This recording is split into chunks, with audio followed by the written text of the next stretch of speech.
Boa noite, meus queridos e queridas, graça e paz. Nós louvamos ao Senhor porque Ele é bom, porque Ele é grande, porque Ele é glorioso, porque Ele é soberano. E louvamos também ao Senhor pela vida de cada casal, pela vida de cada família aqui representada. E louvamos ao Senhor também pelo privilégio que Ele nos concede estarmos aqui mais uma vez nessa reunião de PGM para aprendermos mais da palavra do Senhor e sermos lapidados, sermos melhorados, sermos santificados por Ele, né? Tanto individualmente como quanto casal, quanto família.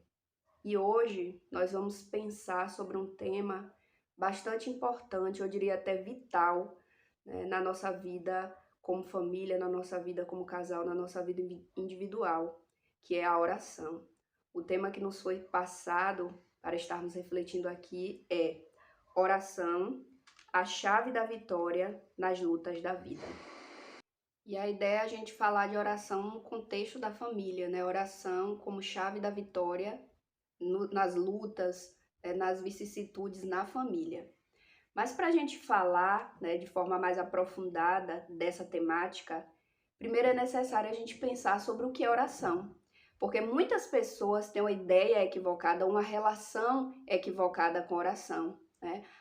Considera a oração como algo pesado, como algo sacrificial, né? Ou não tem uma vida de oração, mesmo professando que é servo do Senhor.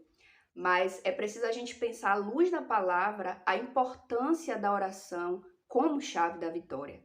E a Bíblia, né, desde o Antigo ao Novo Testamento, nos mostra uma visão muito diferente dessa, né, que muitas vezes nós temos acerca da oração, né? Primeiro é preciso a gente pensar que a oração, ela não é um peso, ela não é um sacrifício. Pelo contrário, a oração é um dos maiores privilégios que o Senhor concedeu a nós que somos servos dele, né? Porque imaginemos que a oração é a possibilidade que Deus, né, um Deus santo, um Deus perfeito, né, que é Rei dos reis, que é Senhor dos senhores, que é santo, santo, santo, como a Bíblia diz, perfeito em tudo que faz, ele permite que nós, mesmo como somos, né, falhos, pecadores, imperfeitos, débeis, ele possibilita que na oração nós nos cheguemos a ele, nós nos prostremos diante dele, né? E o adoremos, e o louvemos, né? E coloquemos diante dele os nossos problemas, as nossas dificuldades, as nossas demandas, convictos de que ele, mesmo sendo quem é, e nós, mesmo quem somos,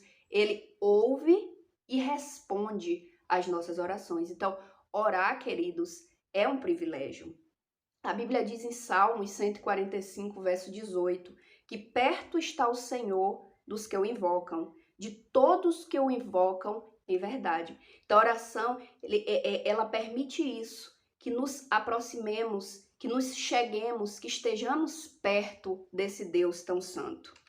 Mas é preciso a gente entender também que a oração é uma das possibilidades, uma das chaves, uma das maneiras que o Senhor nos concede de revelar a nós os seus mistérios, revelar a nós os seus segredos. Então é privilégio demais orar, né? A Bíblia diz em Jeremias 33, verso 3, clama a mim e responder-te-ei, e anunciar-te-eis coisas grandes e ocultas que não sabes, né? Quando oramos, o Senhor revela coisas ocultas, coisas que não sabemos.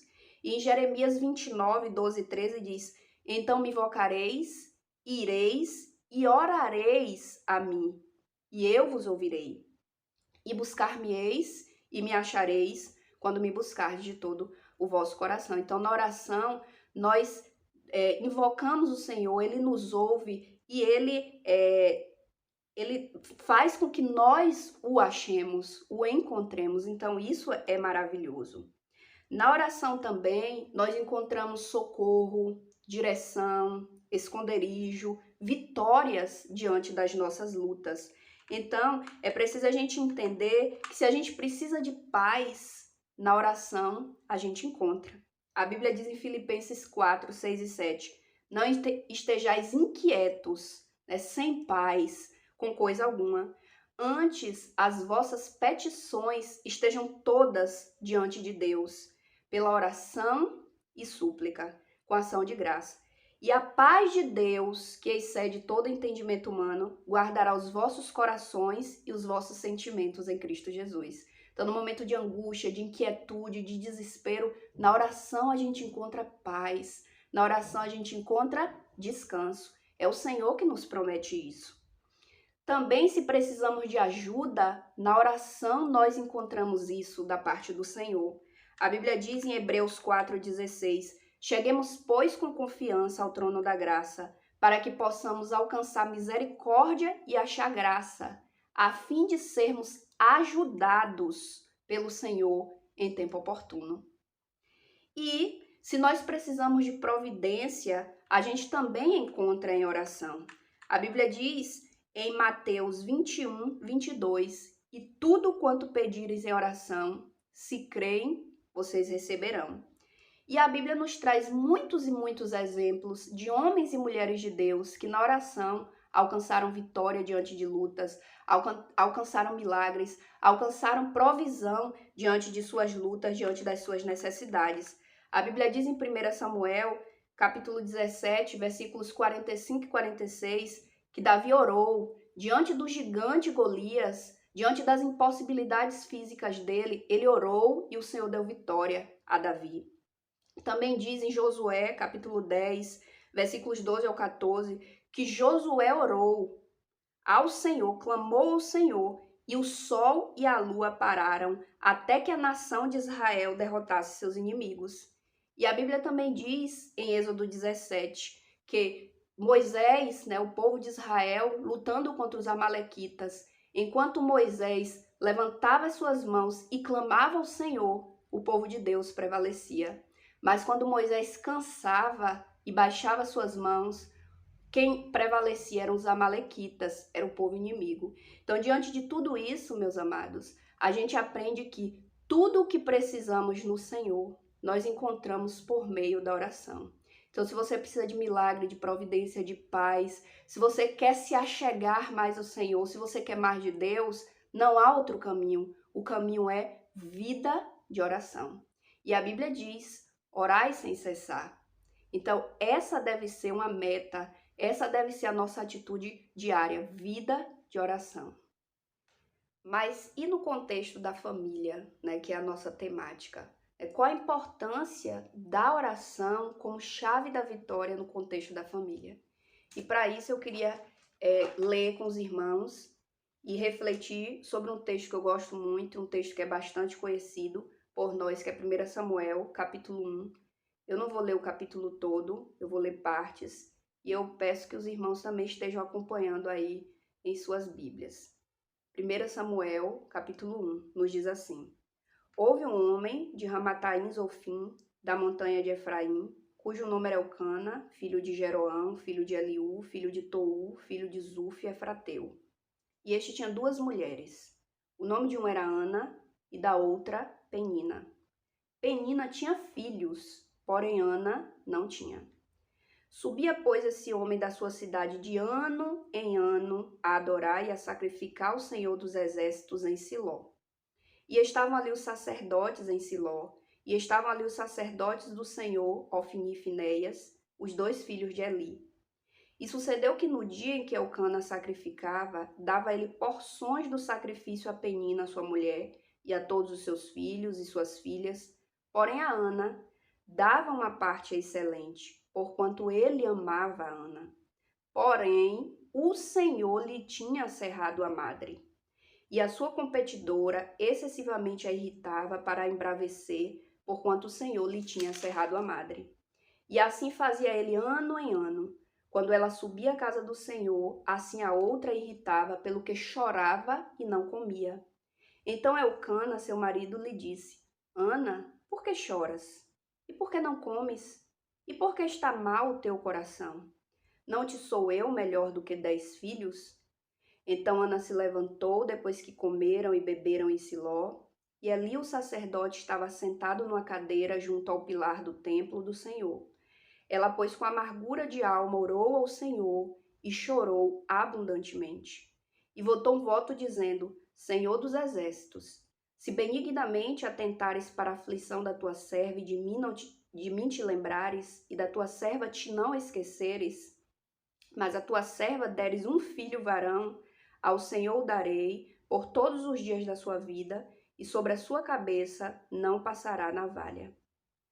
E nos versículos 27 e 28, no versículo 20, depois 27 e 28, diz assim: E sucedeu que, passado algum tempo, Ana concebeu e teve um filho, e chamou seu nome Samuel, porque dizia: do Senhor, fiz esse pedido.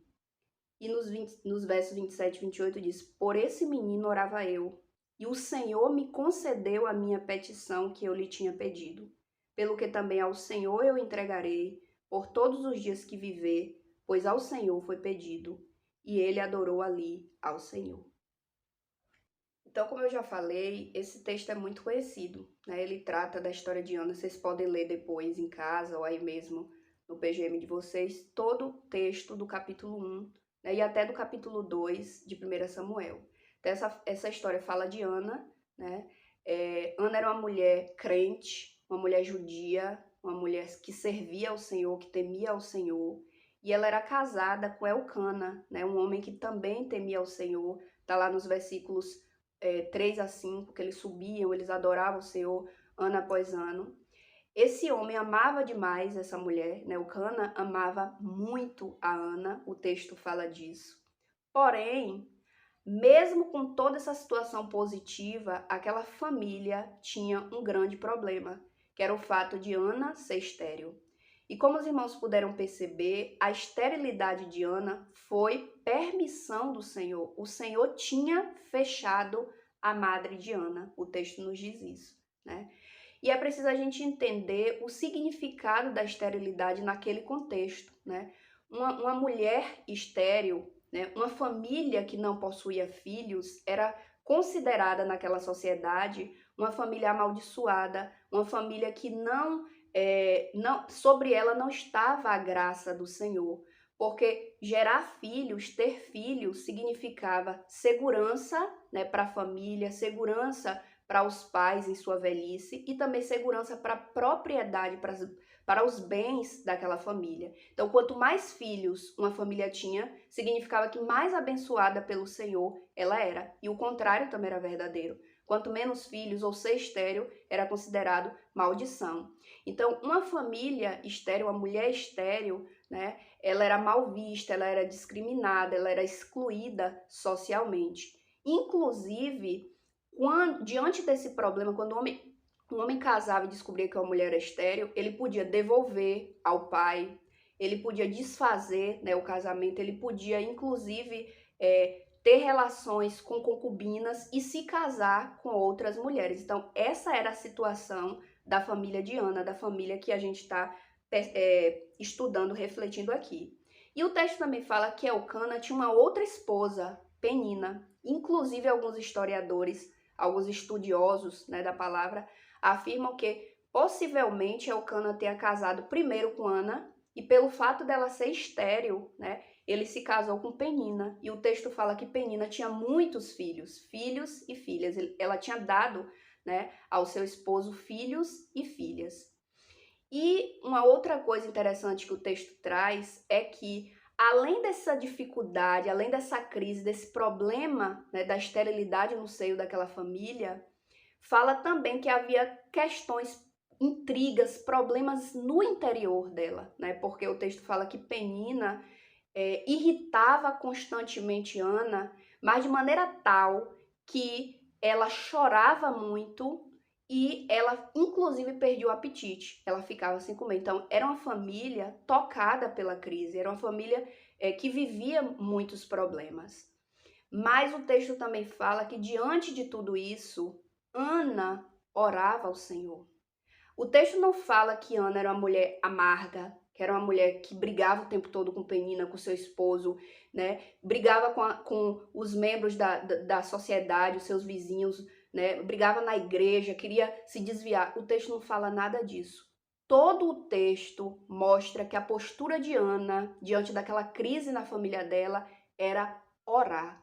Ana orava, Ana clamava, Ana se derramava diante do Senhor de tal maneira que o sacerdote ali, quando ela vai orar no templo, ela não tinha mais palavras, então ela só chorava e balbuciava, né, com sua boca. Então, Eli achou que ela, inclusive, estava bêbada, né? Mas diante de tudo isso, Ana perseverava em oração. E ela fez um voto em seu coração que se o Senhor operasse aquele milagre, tocasse na madre dela e desse um filho, ela consagraria aquele menino como nazireu, como homem separado para o Senhor. E o texto fala que no tempo certo, no tempo de Deus, o Senhor se lembrou de Ana, o Senhor fez de Ana mãe de Samuel, concedeu a Ana o filho que ela tanto desejava, né? O Senhor operou milagre, o Senhor interviu na dificuldade, nas lutas, nos problemas de Ana e de sua família. E assim como Ana havia prometido, ela devolveu Samuel ao Senhor. Ela disse, por esse menino orava eu, né? E por isso eu o devolvo ao Senhor. E Ana adorou o Senhor. E há pelo menos 3 lições que, como família, nós podemos aprender com esse exemplo aqui, com esse texto aqui. A primeira delas, o primeiro deles, a primeira lição é que as lutas, as dificuldades, as crises, elas vão chegar na nossa família. Elas vão chegar, inevitavelmente elas vão chegar. Mas diante dessas dificuldades e crises, a gente precisa entender que, como Ana, nós não devemos procurar vencer essas lutas com a força do nosso braço, mas de joelhos em oração. E aqui a gente percebe assim que Ana tinha tudo para não ser uma mulher de oração, porque nada sustentava a fé dela. Primeiro, Ana sofria perseguição social, né? Era uma mulher discriminada, criticada, mal vista. Ana tinha problemas dentro de casa, né? Penindo o tempo todo, falando mal dela. O marido não entendia muitas vezes ela, porque ele chega a dizer, mas Ana, por que você vive chorando? Eu não sou melhor do que 10 filhos, eu não te amo mais do que 10 filhos, não é o suficiente. E diante de tudo isso, Ana poderia optar ser como viver resmungando ou abrir mão de ter vida com Deus, como muitos fazem diante das dificuldades, né? Quando as dificuldades chegam, muitas pessoas não querem orar, muitas pessoas querem voltar atrás, muitas pessoas querem desistir, não é verdade? Mas o que o texto nos mostra é que Ana se humilhou diante do Senhor e teve vitória. Há uma canção que eu gosto muito, que ela diz que milagres ocorrem quando de joelhos estou. Então, se a gente quer ter milagres na família, porque possivelmente todos nós aqui, né, que estamos representando famílias, estamos ou já passamos por algum tipo de problema. Pode ter sido crise no casamento, pode ser problemas com os filhos, pode ser algum membro da família que se desviou, pode ser enfermidade, crise financeira, seja o que for. Todo mundo aqui já viveu ou tem vivido dificuldades. A questão é a gente escolher como a gente vai enfrentar essas dificuldades. Se retrocedendo, se desistindo da nossa família, do nosso casamento, dos nossos filhos, ou se lutando diante do Senhor, convictos, né, naquilo que o Senhor nos prometeu, que se clamarmos, que se buscarmos a Ele, Ele vai ouvir, Ele vai nos ajudar, Ele vai nos socorrer, Ele vai entrar com a providência. E recentemente eu assisti um vídeo que eu achei muito interessante, né, de um testemunho de oração na família que eu gostaria de compartilhar com os irmãos. Esse vídeo nos conta a história de Mônica, a mãe de Agostinho de Hipona, né, que foi um dos maiores homens, personalidades, né, da Reforma Protestante. A história nos conta que Agostinho, antes dele ser um servo do Senhor, antes de ser esse homem usado poderosamente pelo Senhor, ele era um homem devasso, um homem rebelde, um homem que não queria saber de Deus, que não temia Deus, não temia a sua mãe, a sua família. E a mãe dele, né, ao invés de desistir dele, de desistir da família, ela orou por ele, ela clamou por ele durante 21 anos. E no tempo certo o Senhor ouviu e o Senhor atendeu a oração daquela mãe.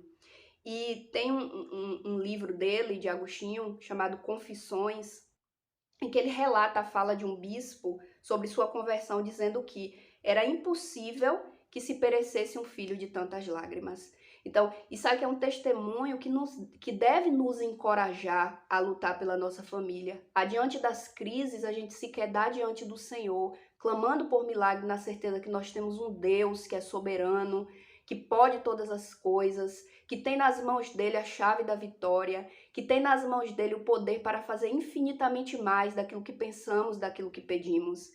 E que a nossa postura em relação às crises diante da nossa família possa ser a mesma de Paulo, né, quando escreve aos Efésios, no capítulo 3, versículo 14, que diz assim: por esta causa me ponho de joelhos diante do Pai de nosso Senhor Jesus Cristo. Que diante do Senhor possamos nos quedar de joelhos, clamando por nossa família, clamando por nossos filhos, clamando por nosso casamento, ainda que todas as circunstâncias digam não, ainda que tudo pareça perdido, que possamos nos quedar de joelhos diante do Senhor, clamando por essa causa, na certeza que temos um Deus que pode todas as coisas, um Deus que nos promete fazer-nos mais que vencedores. Uma segunda lição que aprendemos com esse texto é que a gente não deve desistir da família, a gente deve perseverar em oração. Não basta orar, é preciso perseverar em oração. O texto não diz que Ana orou uma vez, mas o texto diz que ano após ano, Ana orava a Siló, subia a Siló para orar e fazer sacrifício junto com seu esposo, junto com sua família. Então, queridos, há pessoas que até oram, né? Ora uma vez, ora duas, mas depois se cansa, né? Quando a dificuldade, quando a luta continua, se cansa e desiste. Mas é preciso a gente entender que a Bíblia diz que a gente deve orar sem cessar, perseverar em oração, e diz também que a oração dos justos pode muito seus efeitos. Então, eu não sei quanto tempo você tem orado, né, por esse problema que você tem vivido, mas o que eu quero lhe dizer, baseada na palavra, é que a Bíblia diz: persevere, continue orando, porque as nossas orações não são em vão diante do Senhor. E a terceira e última lição que tiramos desse texto aqui é que em meio aos problemas da família, precisamos cuidar também do nosso casamento.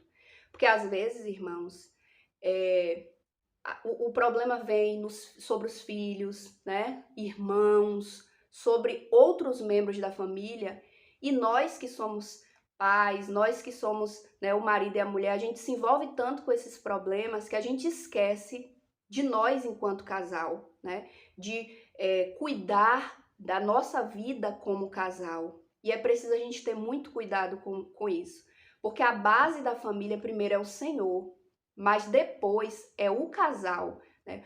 Para que os filhos estejam bem, para que os filhos, né, estejam equilibrados, o casal precisa também estar bem, precisa estar equilibrado, né? Então, observe que Elcana tinha esse cuidado com Ana. Ele sabia desse problema da esterilidade, sabia desses conflitos com Penina, mas ele procurava, enquanto casal, né, dizer a Ana que ele amava, estar ali presente, né, cuidando do casamento. Então, essa também é uma lição. Cuide do seu casamento. Né? A enfermidade pode estar aí, você pode estar tão envolvido, né, cuidando de seu filho, de algum problema que sobreveio, problema financeiro, né, que muitas vezes tira a nossa paz, mas a gente precisa ter esse discernimento, ter essa sabedoria. Cuide do seu casamento, porque para sua família estar bem, seu casamento precisa estar bem também. Então é isso, meus queridos. Eu espero que o Espírito Santo de Deus complete a sua palavra no coração de cada um de nós e que nos aperfeiçoe para que sejamos casais melhores, famílias melhores, servos melhores e que não esqueçamos disso. Oremos, oremos sem cessar, porque a oração dos justos pode muito seus efeitos. Então que o Senhor nos abençoe. Abraços.